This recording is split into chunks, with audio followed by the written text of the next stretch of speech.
Hello, franchise friends. I'm Simon and I'm your guest host today for Franchising Brand Stories.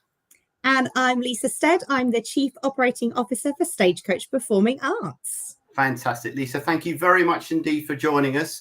I am standing in for Harvey today. He's carrying out some essential parental duties, and why not indeed? Because that's what we love in franchising, isn't it? That work-life balance and prioritizing the things that are really, really important. But he's left me in complete control of his command center here. So if I hit the wrong button, I do apologize. It's very impressive from this end. It looks okay. Thank goodness you can't see my holiday snaps then. But listen, it's great that you're here. And I said what we want to do really is just share the truly inspiring story of Stagecoach. And we're also going to look at some of the exciting things that are happening as well in the future. But yeah, franchising brand stories. You know, this is our chance to put the brochure to one side, to put the spreadsheet to one side with all the numbers on, and really focus on the journey and the story, the vision, the values of the franchise. Because for our audience of prospective franchisees, if you can align with that story and the journey and the vision, the values, you stand a much greater chance of being successful, I believe, in franchising. So that's what we're all about. We're all about storytelling. So I hope you're okay with that. I love a good story. Excellent. Shutting me up is going to be the problem.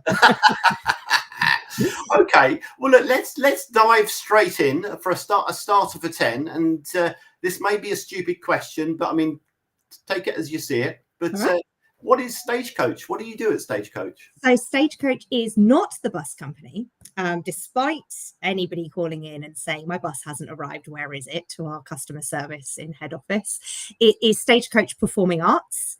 It provides an hour of singing, an hour of dancing, an hour of drama outside of mainstream school. So it's an extracurricular activity for children 4 through to 18. And the primary focus of what we do is creative courage for life. So whilst it does give them skills in how to act, how to sing, how to dance, the real focus is the life skills that can give a child in confidence and in self-assurance and self-awareness and building friendships. And yeah, so the benefit that has outside of just being on a stage. Yeah, no, I feel a bit stupid asking that question because as a parent, I mean, Stagecoach has always been one of those staple brands, hasn't it? You know, yeah, kids get really age and everybody's talking about Stagecoach and performing arts and theatre and drama. And I think the fact that you allow children to really express themselves is absolutely superb.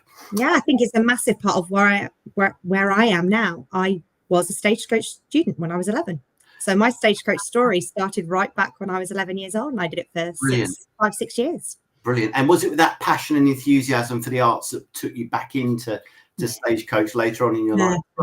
Definitely. Brilliant. Well, what a bonus to be able to live and work doing something you really enjoy doing. Oh, I mean, I'm in my happy place, 100%. Good. Oh, that's fantastic to hear that.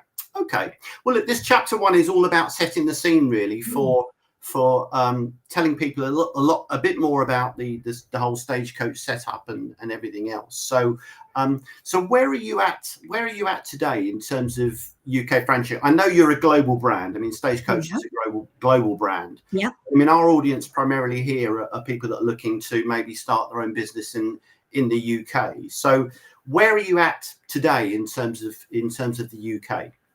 So in terms of the UK, we've got about 276 territories that are open and running. We have about 10 to 15% of the UK that is still available, but that we appreciate that's actually quite a small amount of the UK given how franchising works. And there are certain areas sort of slap bang in the middle of the Pennines or whatever that's not maybe as good for selling performing arts to children because there's just a lot of sheep and hills.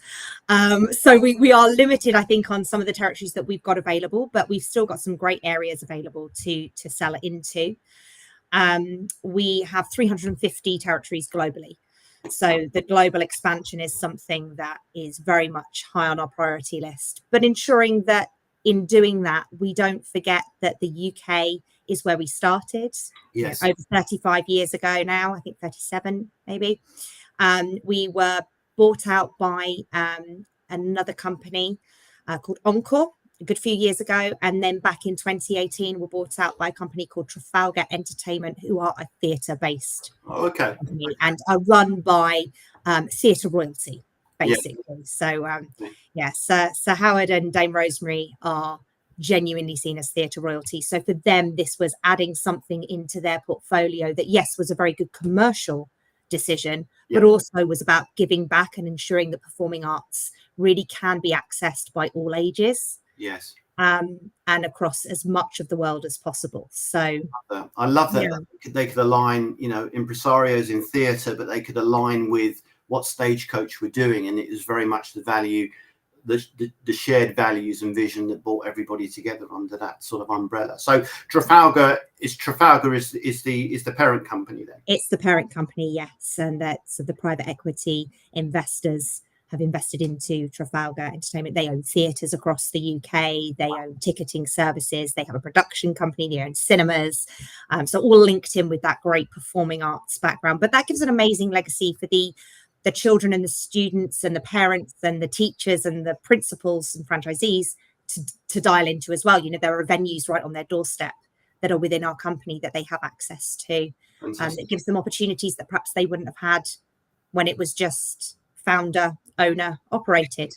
Yes, that's fantastic, and obviously you've got plenty of venues where you can perform at as well. We do.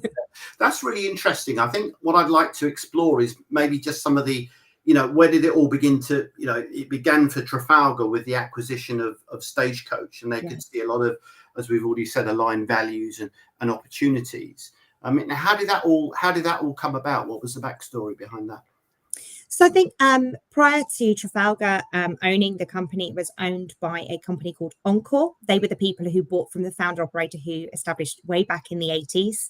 And it was a family-run business for a really, really long time. And they were just ready to move on to the next stage and exit. They'd realised the full potential for themselves and realised that the next stage was for them to take a step back. We actually still have the daughter of our founder working the head office in Stagecoach. She has been with us the whole time. So there's a really lovely legacy there that's come through, that's sort of stayed constant no matter who owns the company. And it is a difficult transition when you go from being founder operated, keep that same culture, to keep that same, it sounds cheesy, family feel. Yeah. But that is something that Stagecoach have done incredibly well. Yeah. They have kept that initial culture of collaboration, of working with our franchisees, of supporting them, but empowering them to grow and develop almost entrepreneurially on their own, but within the boundaries of being a franchise still. So it is very much a two-way collaboration. And Trafalgar came along in 2018 and obviously came along with a lot of investment money and a lot more structure and perhaps some of the corporate things that can sometimes scare people. And it was spending some time when they first came in learning what worked with their culture and what worked with our culture. But there were so many values that were aligned that actually it was quite a simple transition, and it didn't cause too much of an upheaval for anybody because the values were so similar. Yeah. They are focused on collaboration. They are focused on respect. And they're two things that are key and important for us with our franchisees, as well as Trafalgar to all of their group-owned companies. Yeah. So aligning those values was just so important, as it is, as most people know, when you're a franchisor taking on franchisees who align with the same values, it just builds for such a good working relationship moving forward. It does. And also, from a franchisee's point of view, knowing that they have that infrastructure, that organization, and probably more importantly, the investment as well, to be able to develop and grow the business and to meet the demands and requirements. Because as I said, franchisees are tapping into that. That's what they're going to benefit from on a day-to-day basis as well. And it's great that there is that alignment there. But I guess that leads on to the next question, really, that they've remained true to franchising as well. Yeah. Franchising was, back in the day when it originally started and still is today, very much the route to market and the route for expanding the business, would you say? Absolutely. And it still will be. We're very much focusing, when we're doing our global expansion, in working with master franchisees in various countries. We do have units in other countries that we established before we had masters, but definitely the growth going forwards will be to work with a sole person in a country or in an area and help them in the same way as we would with a franchisee to get customers. We're going to help them get customers who are going to become franchisees as well. So that is very much focusing on franchising to grow and build Stagecoach Performing Arts. We won't come away from that. It's been so successful. We've got such a strong and positive culture within the network. That's definitely been seen by Trafalgar, and they wouldn't change that. I think that's really important as well, isn't it? A business that's built on franchising, you know, that is going to be the legacy as well, isn't it, in terms of going forward? I mean, how is that reflected then? I mean, from a franchisee's point of view, if they come into Stagecoach as a franchisee, what can they expect? I mean, being part of the Trafalgar Group, I guess it's very much focused on support and making sure that franchisees have that support available in the field and the head office to enable them to really focus on and grow their businesses.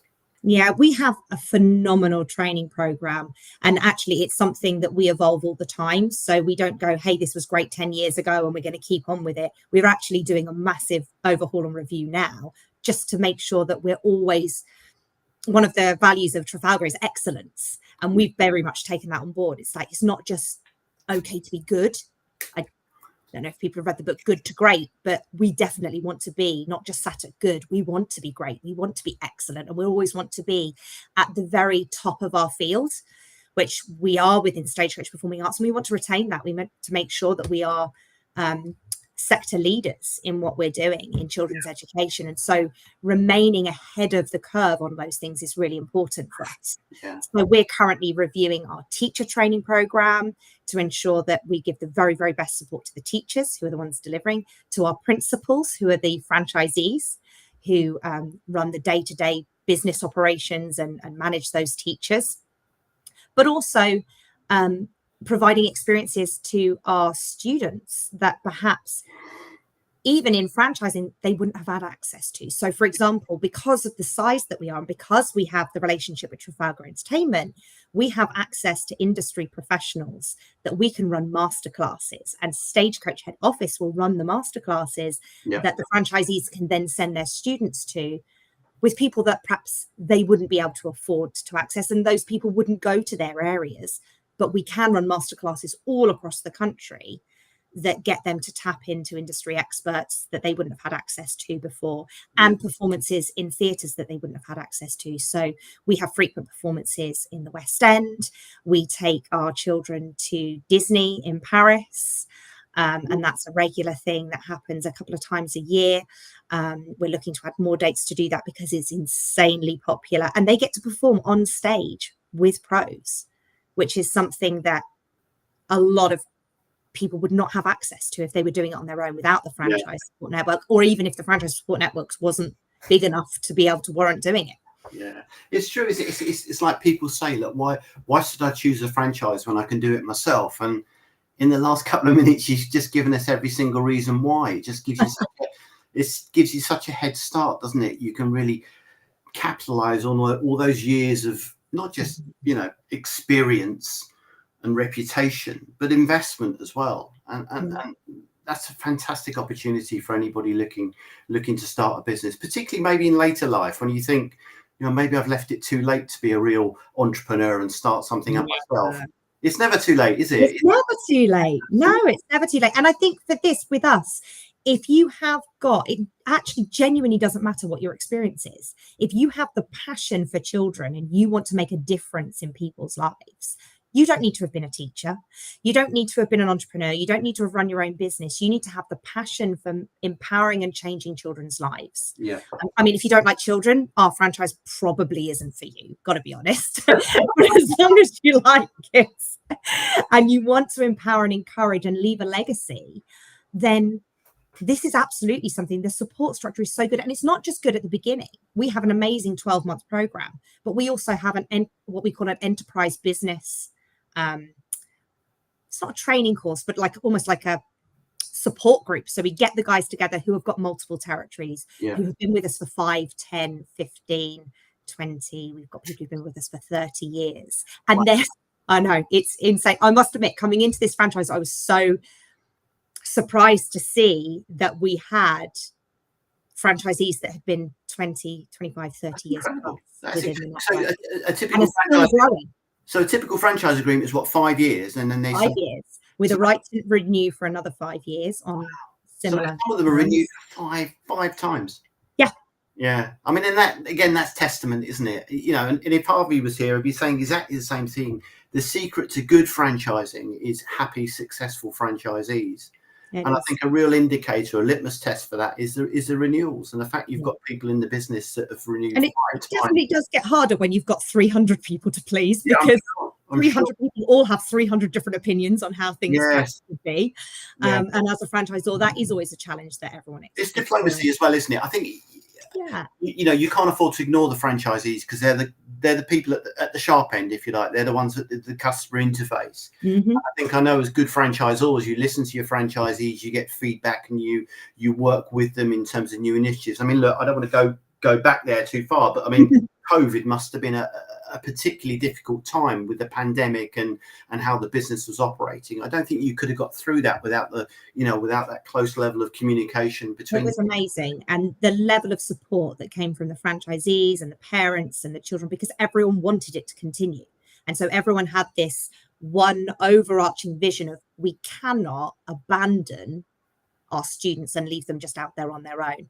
So the switch from in-person classes to online classes was so fast, given the level of work that was doing. And members of the team were working 18, 20-hour days to make sure that the children didn't miss out, because they all have that passion of, we're going to make this work and we're going to do that together.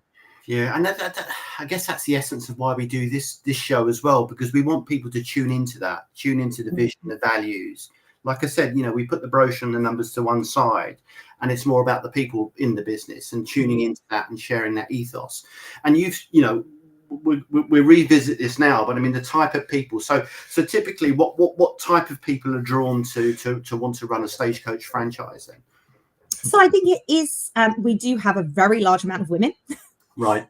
So I think we have a lot more female franchisees than we do male franchisees. It's not to say we don't have male franchisees, but a lot of them are women who typically have got younger families, so they want to do something that works in and around looking after their children during the day and being able to be in control of the school pickup. Most of our Stagecoach classes run Saturdays and Sundays. We do run them Wednesday, Thursday, Friday evenings. I think we do have some of our younger classes that run on Mondays and Tuesdays, because they tend to be shorter classes.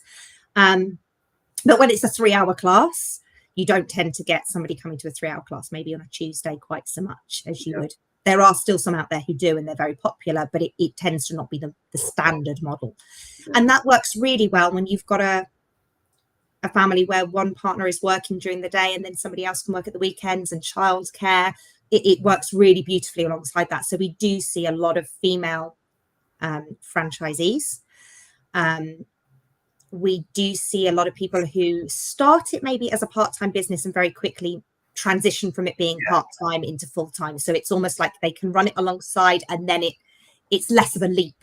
So you're not cutting off your income from your day job before it's established. It has become harder to do that because they do grow very quickly now. I think in the early days, 30 years ago, you could gently move them along, but they're so popular that they fill very quickly. And so we generally say to people, don't plan to be in a day job for longer than a year. And that's a very nice lead on to this question, because again, like a lot of these types of franchises, they evolve, don't they? They evolve over time. And I imagine Stagecoach back in the day when it first started out, I mean, and I read a statistic, just doing my research on the show, you'd be very, very proud of me. Yes. I read somewhere there've been about 600 franchisees go through the Stagecoach process, and many of those are still franchisees now. Exactly. But there's been a lot. And what does tend to happen, actually, and this is the first franchise I've ever come across that this happens to, so I'd be intrigued to know if anyone else has the same experience. But we have franchisees who sell their territories. And 6 months later realize that they really shouldn't have done, and they buy another one. Really? goodness me. Because they've missed it so much, or they realised that perhaps the reasons that they thought they wanted to change weren't the reasons they really wanted to change. And so that's really lovely, because they come back going, I shouldn't have sold. Can I buy another one, please? What's available for me?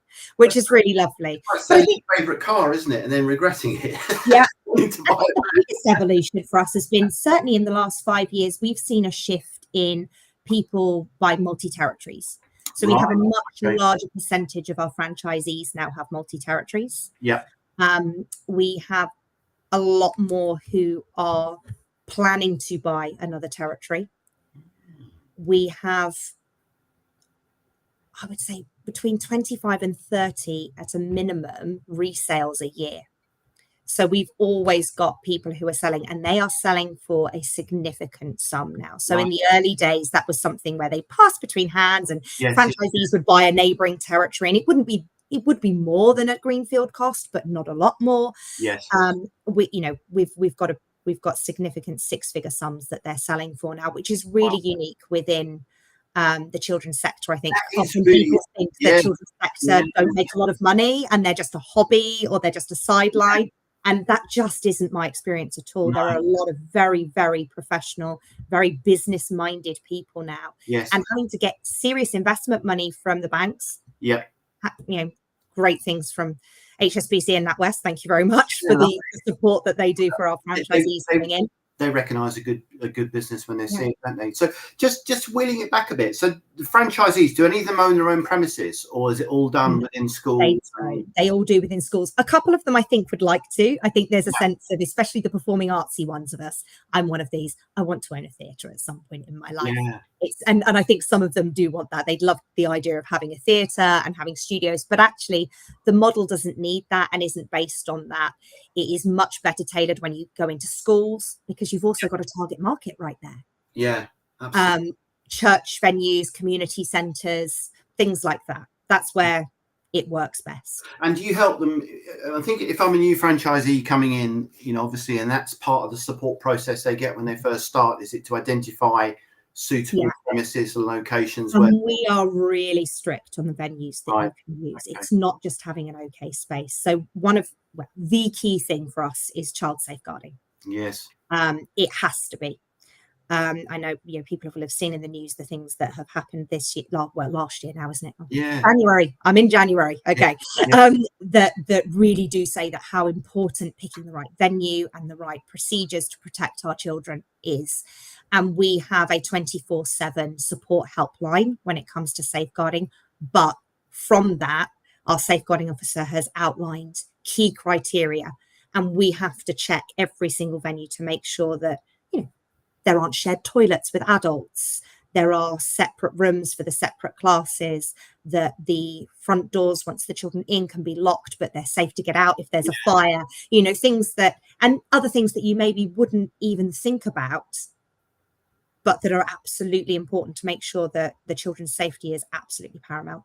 Yeah, well, that's fantastic. That's fantastic. Lisa, thank you so much. I feel like we've covered so much ground already, which is brilliant, because look, I mean, I've known Stagecoach for, I've been in franchising for 27 years now, and it's always been always been present, but I never really dug deep enough, if you like. And I've known it from a parent's point of view. Let's have a look who's in the chat, shall we? Because I think we've got a few people buzzing around here. We've got the lovely Julie Waits, who says, good evening from the windy northeast of England. I know, it's absolutely throwing it down with rain. I was really conscious that maybe ever I could hear the rain, but it's eased off a bit now, so we're all right. Fantastic. Oh, bless you. You're very welcome. Lovely to see you, Julie. Oh, look, here's a superstar. Look, another superstar. We have the very lovely Harvey Tuck. You're supposed to be at a parents' evening, mate. He says, hello. Oh, I think he's just gone. So his last message is he's nipped off. But if you're still there, Harvey, hi. Oh, great to be able to listen to the beginning of the part of the show. So thank you for stepping in and wearing the metaphoric hat. The only hat I've got is my fishing hat, okay? And it's covered in... You should have done that. That would be great. Horrible things that I wouldn't want to wear. But that's fantastic. And Harvey's got a question, which we're going to put up in a sec as well. Here we go. What's Julie's asked a question here.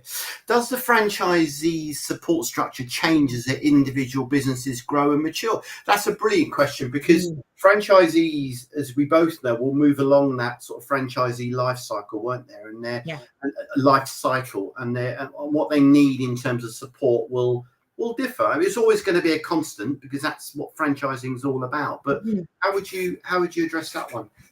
Yeah, it is a fantastic question. And I think it's one of the things that we are very conscious of now that we do have a lot more people who have multi-territories, bigger businesses, have been with us for that extended period of time. How do you keep that growth happening? How do you keep that passion and engagement happening?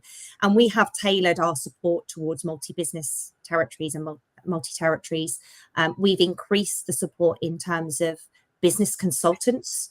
So we don't have regional managers. We don't have people who encourage people to sell more. We have people who go out and get to know our franchisees and go, what are your goals? Brilliant. What drives you? What's your vision? What are your long-term, big, hairy ass goals?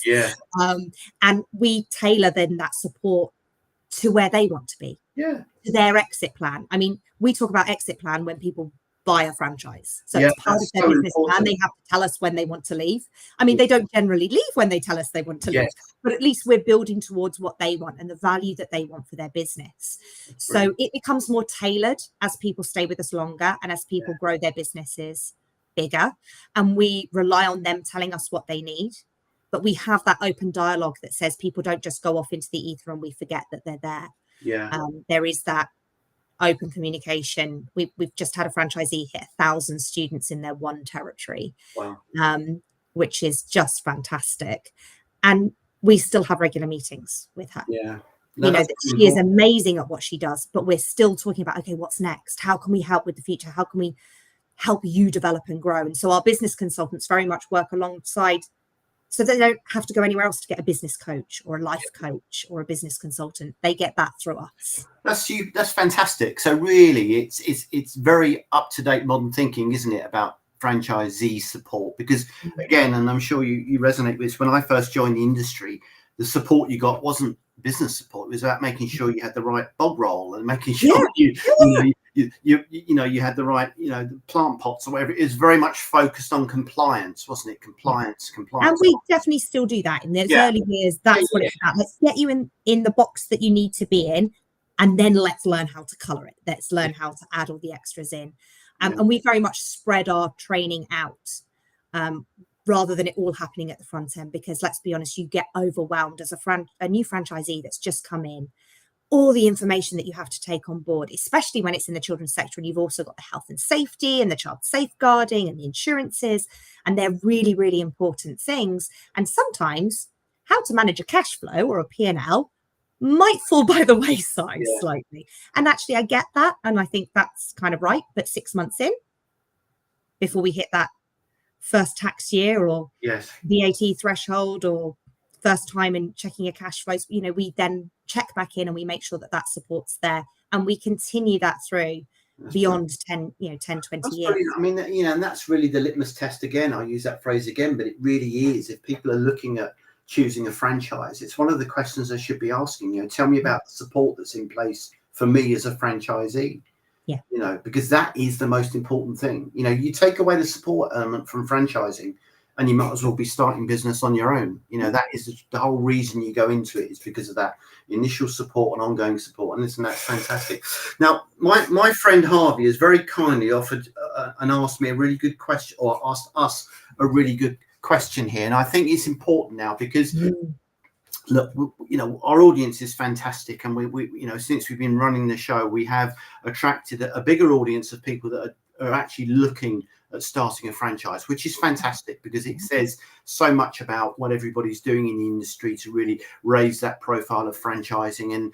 And there's a general sort of entrepreneurial spirit and an enterprise spirit in this country. So I think that's fantastic. But I guess, and again, I will be asking the same question as well. Look, I'm interested. I've heard Lisa on franchising brand stories. I'm really interested in finding out a bit more about it. What can they expect? What would their journey look like in that sort of discovery process? So just like for our for all of our franchisees training and support, It's very personalized. So we do an initial call. We have a team that handles that. Either Beth or Ashley would be there on the end of the phone. Okay, you're interested, pick up the phone, ping an email. You can even text us. We try to be as accessible as possible for the way that people want to communicate. And we will just have that initial call that says, okay, ask your questions.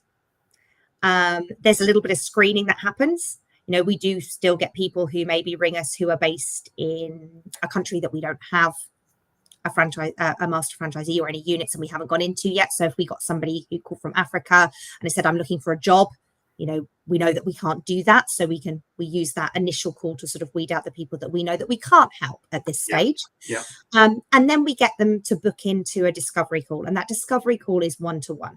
So you get to hear the answer to your questions. We go through a standard presentation so everyone gets the same information. But for some people, it's more important to know what business support they're going to get because, hey, I've been a drama teacher for 25 years. I know how to do that. Yeah. Or I've worked in a school as a head teacher. So I've got that bit down, but actually I've never run a business and that's what I need help with. And others may have been running a business or worked in a corporate background. And actually their bit is, I've never worked with children before. I know I'm really passionate about seeing them grow and develop, but I don't know how to do that. So we do tailor that prospect journey to what the prospect needs while still hitting the targets that you do need to do. We go through that discovery day. We give them a chance to speak to other franchisees. They can speak to anybody they like. They can just, you can see who our franchisees are. You pick up, look online, you can see them. They can speak to anybody, but we will actually put them in touch with people. We let them go and do a school visit so they can see exactly what they're buying. What would their Saturday look like if they had a Saturday morning school and a Saturday afternoon school with 3 teachers in the morning and 3 teachers in the afternoon? What is that like? What's that going to be? And they shadow that principle. We also take them through a business plan. So we give them the very bare bones of, hey, if you're crafting a business plan for the first time, this is what it should contain. Yeah. And then we do invest quite a lot of time and energy with that person and taking them through it. Because if you've never written a business plan before in your life, that's scary. And for some of the guys coming in, they're also doing that business plan so they can get financing. So it's really important that certain things are in there and it's not just sort of a vision board of what you might like to achieve. You've got to have some actuals in there as well. We give them a template for how to do a cash flow analysis and a P&L going forward. And we take people and educate them in how to do that, but then let them go and do it themselves. And we would introduce them around that sort of stage to their business consultants. So they will meet in the recruitment process who is going to support them once they've joined, should they choose to do that. I love that. So there's that continuity, isn't there? It's really important that recruitment don't just go lob them over the fence into operations team, and the operations team take them, and nobody's spoken to the other side of the fence at any point. So and people like that. They like that person they can relate to, and spotting the crowd, whoever it is, and they understand them, and they've been on that journey with them as well.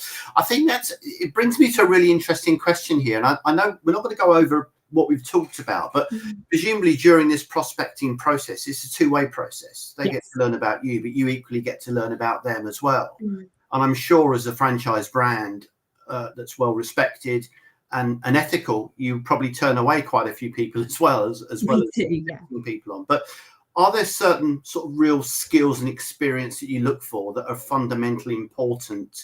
I mean, you've talked about love of working with children, nurturing and development of children, but are there any sort of more other skills associated with the business that you look for example? So I think the biggest thing for us is we teach everything in English. All our classes are taught in English. All our communications are in English. So if English it doesn't have to be your first language, but you do have to have a strong grasp of the English language, because it's really important that you can communicate with your parents, with the children, with your prospective staff members. So for us, there does have to be a level of competency within the English language. We do expect a level of numeracy skills. So it's really important that as running your business, you have to understand your numbers. Now, we can teach you the basics of the cash flow and the P&L and how to, and we put you in touch with people who can be your accountant and help you through that. But actually, there is a basic level of numeracy, because you've got to sign your accounts off at the end of the year. And you are accountable for what's in those. your accountant is not. So if something comes up, your accountant will go, well, gave them, they still had to be able to read what I gave them and understand it. So there are some key, very basic skills that need to be there. We also need people to be computer literate. We have a CRM system. Every child has to be on that online system to be insured and to be on our safeguarding list. So we know how many children we've got at any given time in any given class. So they do have to be computer literate. So there are some 3 key, very core baseline things. But also it is definitely the case of, I think the passion about children is the overriding factor.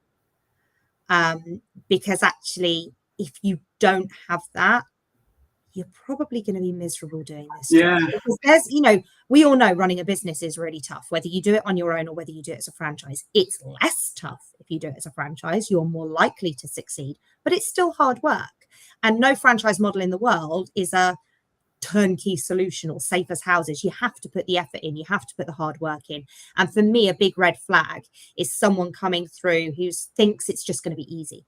Oh yeah, but I just give you the money and all the kids will just flood in, and this is a simple thing. I just follow the method and there it goes. It's all done.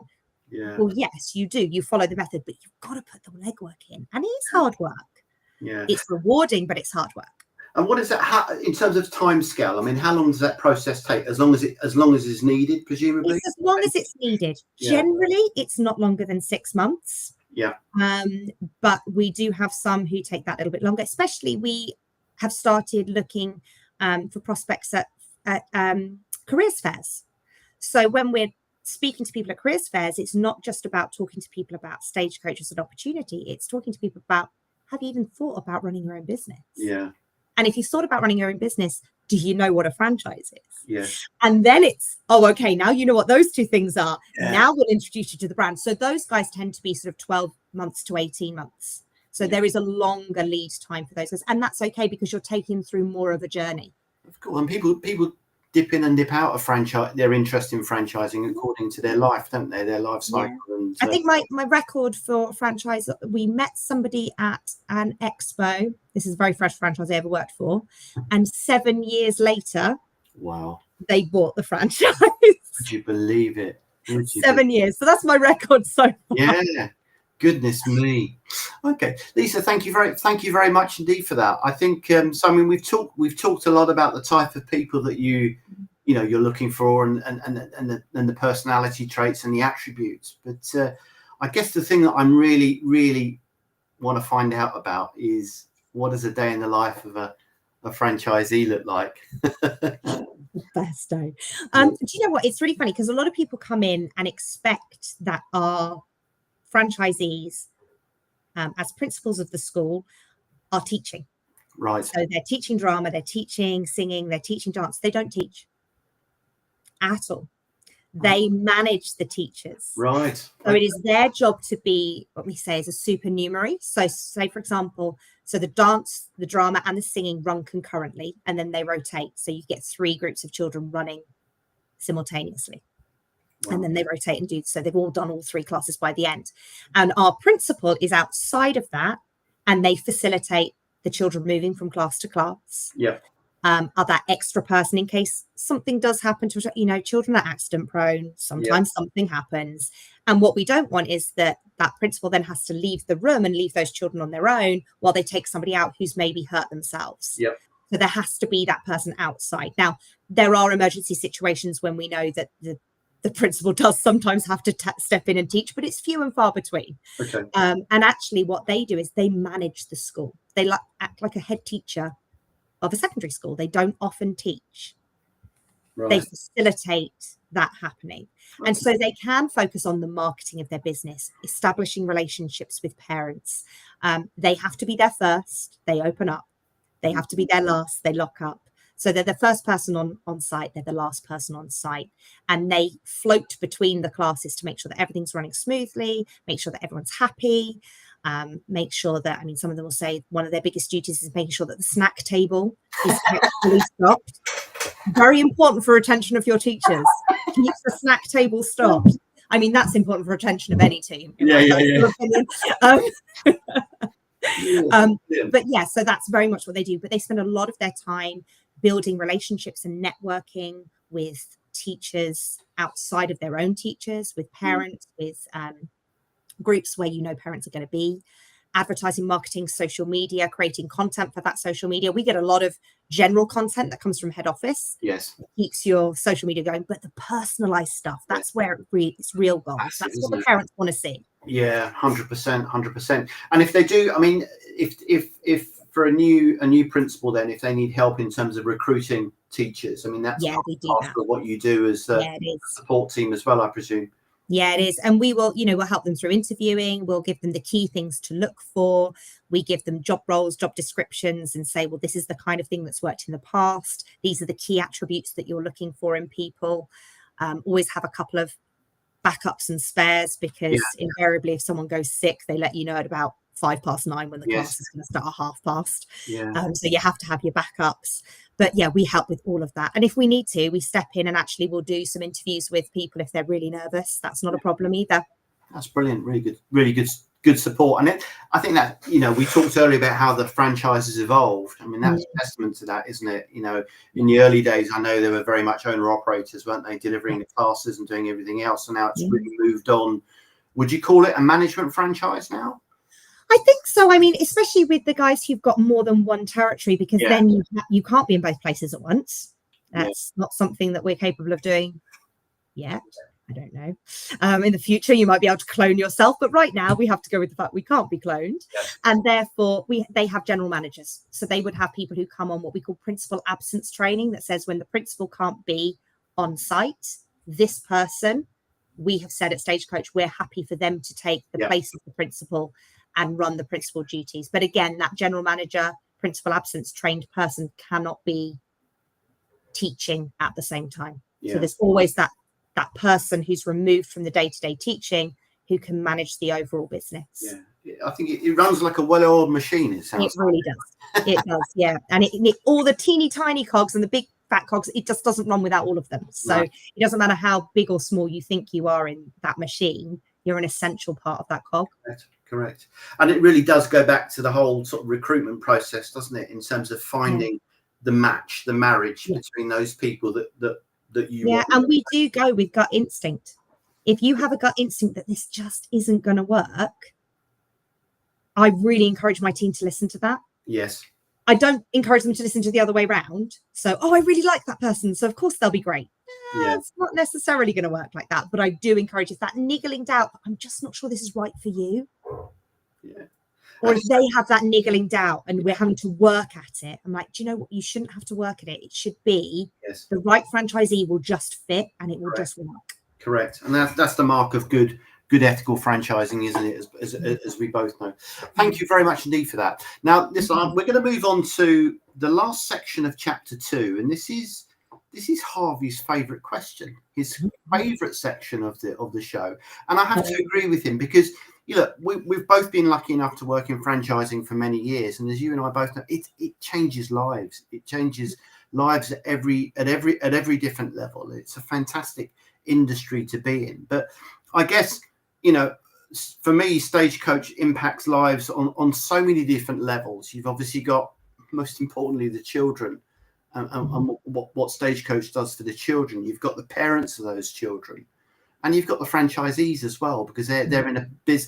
They have the opportunity to run and do something they absolutely love doing, whilst maintaining their work-life balance and being parents as well. So I'll ask you, I mean, are there any real life-changing stories that you've come across that really stick out in your mind that you'd like to share with us?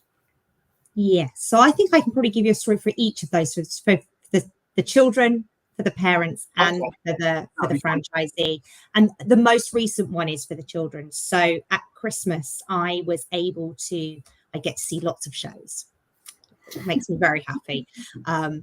But this one particular teacher had shared with me prior that they had a young girl in their class that was nonverbal and had been for 6 years. So she's been with Stagecoach for 6 years, nonverbal.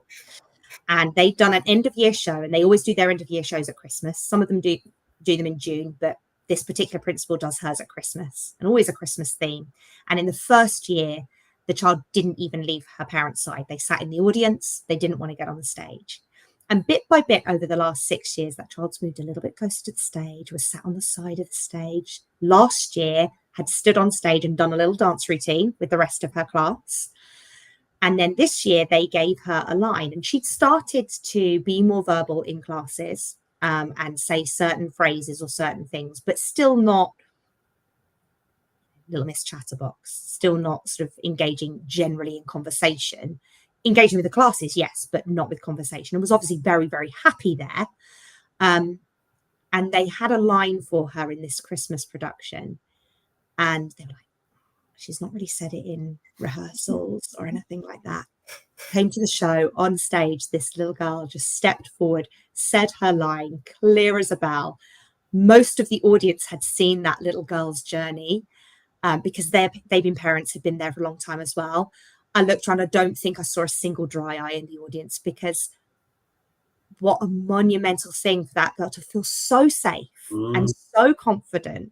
And they just nurtured her there. And yeah, it took 6 years to get one line out on stage, but it was just the most beautiful thing to witness. That's fantastic. Yeah, absolutely gorgeous. And obviously it made a massive difference to her parents as well. They were the loudest people crying in the audience, but just such happy tears. What impact? I mean, tremendous impact to think that what you do is something you do for a living. Yeah, a living. Like that's not just my business. That hasn't just made me money and paid for my bills and got me a nice few holidays. And don't get me wrong, it does that too. But that child's life has been changed. Yeah. And yeah, it's just beautiful. And we have had parents come to, I get principals tell me all the time, when, especially for youngsters who are in their teenage years, parents will come in and say, you do not understand how true this is, but Stagecoach has literally saved my child's life. It is their one point in their week that is theirs, and that they feel safe and that they feel that they can be themselves. And it's what gets them through week on week. They're like, as long as I've got that light, as long as I've got Stagecoach on a Saturday or on a Sunday or on a Friday or whatever, I can get through the next week, because that's my point of that builds me up and I can do another week because of what they're going through in their personal lives or their health or whatever that might be. But from a franchisee point of view, I think my favorite one, and I mean, there's loads of when they've made money and they've hit targets and goals and they've gone to the Maldives for the first time, things like that. But the one that I think hit home the most was we had a lady who did a case study, and she stood up and she said, the biggest difference has been being able to tuck my children into bed and read them a bedtime story, because now I've got control of my own destiny. I've got control of my own time, and I'm not leaving before they get up in the morning and coming back after they've gone to bed. I've not got to go into the city and miss my children growing up. Yeah. Now I get to see what they're experiencing. And for me, that might not be the biggest, most amazing thing in the world, but the difference that made to that one person's life. Fantastic. And the difference that will make to her children's lives. To her. I was really fortunate. My mum was always there when I went to bed, and I'm so fortunate that I had that from my mum, and I know so many people don't have it. I absolutely resonate with that. I mean, I was a franchisee, as you know, and part of my routine as a franchisee was to take the kids in the morning in the car and then to pick them up for afterwards. But it was my own business. It was my, I could do that. I could manage my work-life balance. Fantastic stories. Thank you so much indeed. I mean, that's brilliant. I'm just aware that we've taken so much of your time this evening, and it's an absolutely fascinating story, and I really hope that people, if they want to find out a little bit more about it, can reach out to you directly for sure. And we have a little QR code up on the screen as well that we put in place so that people can just scan that and they can actually get access to your website and reach out to you directly. But I want to finish off this session really, and I want to talk about, as a business, and you've talked about the levels of investment and everything else that's going on, and the focus from Trafalgar and really growing the business and supporting the ethos and values of franchising. Let's have an exclusive for franchising brand stories. Okay, so I can do that for you. One of the big things that being part of Trafalgar has provided us the opportunity with is acquisitions. And one of the things that we want to do is reach as many children as possible, as many young people as possible, to give them some level of creative courage for life. So although that's the Stagecoach strapline, that actually is something that's so ingrained in all of us. And back in 2021, we acquired a business called Helen O'Grady Drama Academy. Yes. Last year, we rebranded that to Drama Kids. Really does what it says on the tin. It provides us another price point. So it's another franchise. It's still within the performing arts sector. It's still very much children's services, but it provides us another price point because Stagecoach is 3 hours, and 3 hours of training is not 50p. It does cost. And we know that there are children out there that can't afford it. And sometimes there are children out there who don't want to sing, or they don't want to dance, or they don't want to do 3 hours on a Saturday, and the parents don't want to give them up for 3 hours on a Saturday, and maybe only an hour is better. So acquiring Drama Kids really gave us the opportunity to tap into another demographic and reach people who perhaps Stagecoach wasn't for them. It's also given our franchisees an opportunity to buy another franchise. We have franchisees who own both brands, and they complement each other beautifully. But we are definitely on the hunt for more acquisitions in order to really build the brands that we have that reach children across the sector. So that is definitely part of our global expansion for Stagecoach, but also for the Trafalgar Education brand. And then, you know, for those people that have got the aspirations to be multi-brand owners, it means they can stay within their value zone and stick to something they really enjoy doing as well. I mean, and we have people who are experts for that particular franchise. We have an expert team for Drama Kids, we have an expert team for Stagecoach, but we also have a support team that supports both. So when you are a multi-brand, you do still have people who you can talk to about either one of any of your brands. So compliance, for example, and recruitment are run by the same team. Superb. Absolutely tremendous. Listen, thank you very much for that. I feel like we've had an exclusive there. So if anybody wants to know more about Drama Kids as well, they can. Absolutely. Well. And Drama Kids, we've got a lot more of the country that we have available. So Drama Kids was established in Australia 45 years ago.